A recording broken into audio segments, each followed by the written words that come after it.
Alors, je me nomme Gilliard, prénom Charles. Je suis à l'EPFL depuis 1982.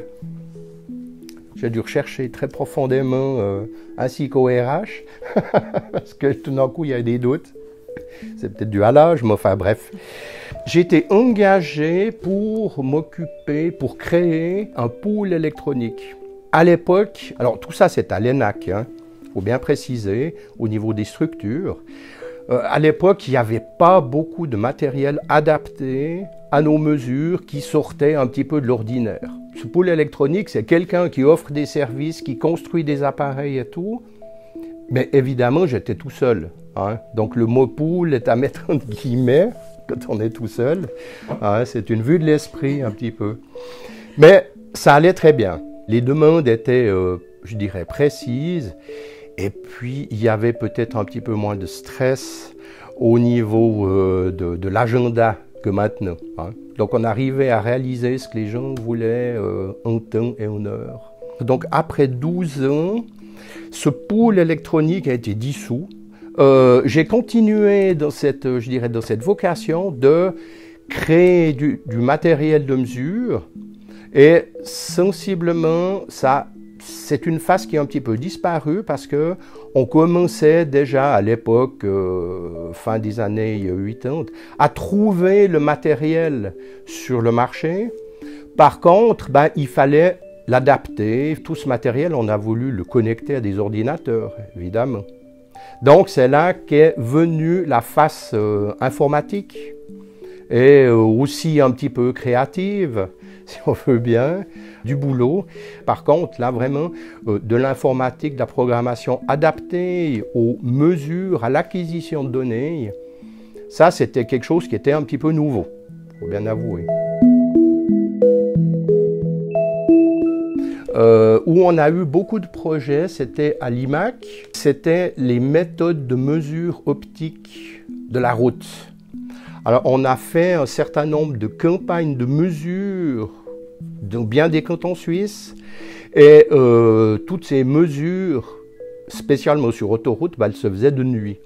À l'époque, on n'avait pas une puissance suffisante dans les lasers pour pouvoir embarquer un laser qui éclaire suffisamment la route. Il fallait vraiment une grande puissance. Alors déjà, c'était des lampes tout à fait normales, des lampes de rétroprojecteur, mais enfin qui faisaient quand même 4 lampes de 1 kW. Donc il y avait de la lumière, mais c'était quand même, pour le procédé, c'était indispensable d'avoir la nuit pour qu'il y ait un bon contraste sur ce qu'on mesurait.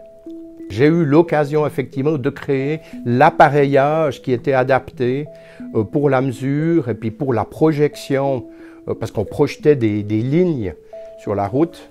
Là, c'était l'application d'un principe qui avait été testé au laboratoire, évidemment.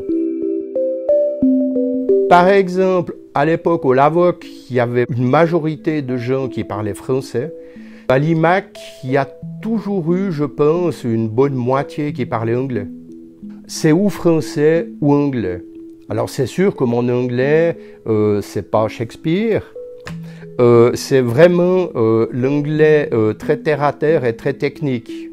This afternoon, we have make a test with a current source.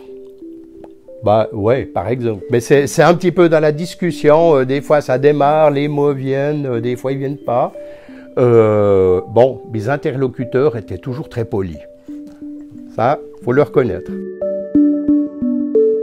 Depuis longtemps, je sais même plus depuis quand, 98, sauf erreur.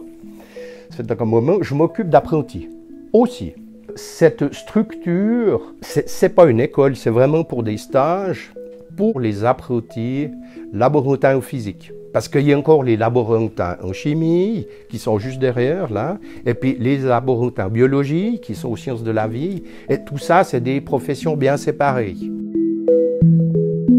L'occupation pour les apprentis, c'est le 50% de mon temps, soit en saison 3 jours par semaine, ce qui fait bien de 50%, on est d'accord?